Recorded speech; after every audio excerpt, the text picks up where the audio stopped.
Severe winter weather has returned to northeastern US cities, cutting down temperatures by 10 to 15 degrees Celsius in some regions and causing great disturbance to air and road traffic. In the nation's capital, Washington, D.C., and across the Northeast, commuters are struggling to reach home through blizzard-like conditions and icy temperatures. I go to George Washington University, so today the school was shut down and a lot of the restaurants in the town are closing early. The roads aren't that great, so the salt's, not helping very much.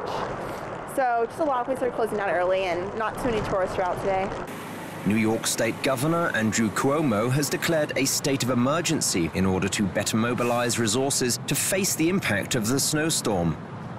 Fierce as the snowstorm came, it is expected to stop on Wednesday morning, and the city's temperature will be reduced to -16 degrees Celsius.